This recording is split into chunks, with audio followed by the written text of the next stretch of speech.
इससे पहले के वीडियो लेक्चर में मैंने बताया था कि एपिडर्मल टिश्यू सिस्टम या डर्मल टिश्यू सिस्टम में पाई जाने वाली जो एपिडर्मिस होती है उसके अंदर कोई अजैव पदार्थ पाए जाते हैं क्या, इसके बारे में मैंने लेक्चर दिया था और मैंने कहा था कि हाँ पाए जाते हैं।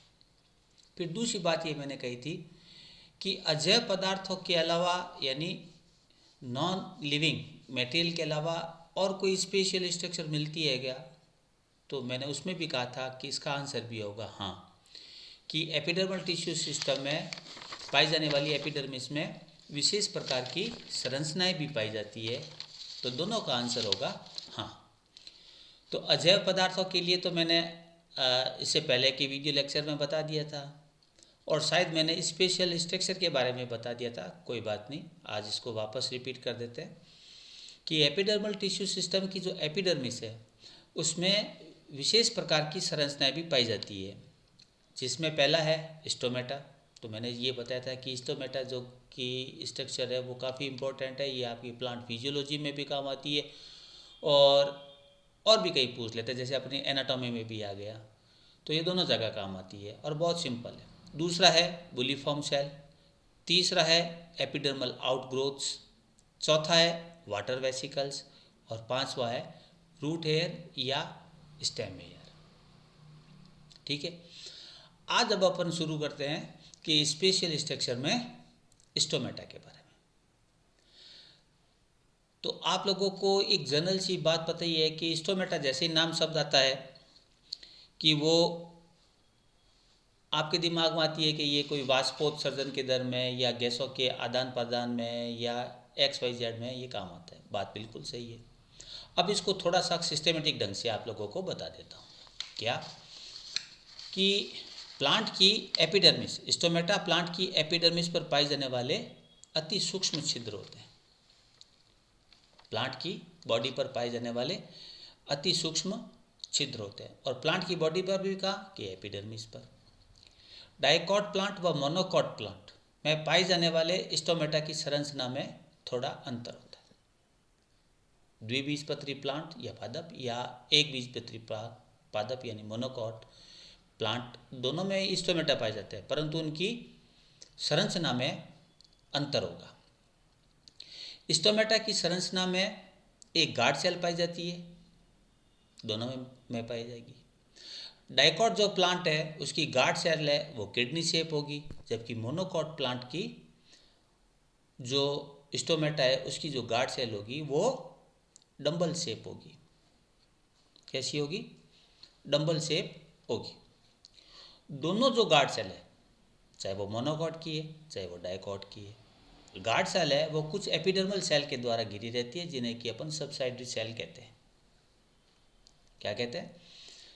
घिरी रहती है, जिसे अपन सबसाइडरी या फिर अपन इसको एसेसरी सेल्स कहते हैं। या तो सबसाइडरी सेल कह लीजिए या फिर इसको एसेसरी सेल कह लीजिए।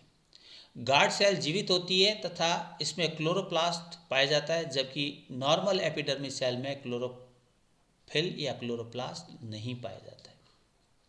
क्या कि गार्ड सेल में क्लोरोफिल के मॉलिक्यूल उपस्थित रहेंगे। क्लोरोफिल मॉलिक्यूल उपस्थित है तो इसका मतलब क्या है कि वो फोटोसिंथेसिस करेगी। फोटोसिंथेसिस करेगी तो इसका मतलब क्या है कि शुगर का फॉर्मेशन होगा।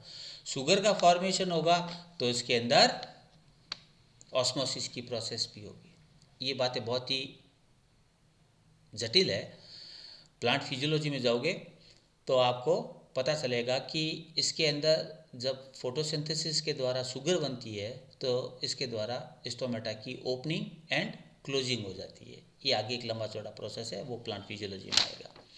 जबकि एपिडर्मिस जो नॉर्मल एपिडर्मिस में उसमें साधारणतया क्लोरोफिल के मॉलिक्यूल नहीं पाए जाते। कोई प्लांट है उसकी एपिडर्मिस में क्लोरोफिल मॉलिक्यूल मिल सकता है तो मिल सकता है, नहीं तो अमूमन जनरली नहीं मिलता।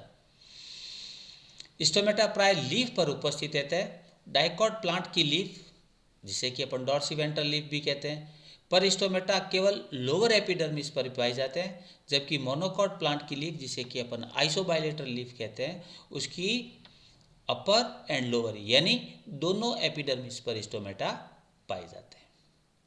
इसको वापस रिपीट कर देता हूँ कि जनरली जो स्टोमेटा है वो लीफ पर पाए जाते हैं, ठीक है, स्टेम पर भी मिलते हैं, ठीक है।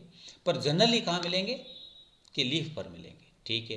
तो लीफ, डाइकॉट प्लांट की जो लीफ है उसे डॉर्सीवेंट्रल लीफ कहते हैं, और डॉर्सीवेंट्रल लीफ यानी डाइकॉट प्लांट की जो लीफ है उसमें स्टोमेटा केवल लोअर एपिडर्मिस पर उपस्थित रहते हैं, अपर एपिडर्मिस पर उपस्थित नहीं होते। अगर कोई अपवाद है उसकी बात छोड़ दीजिए, जनरल बात है।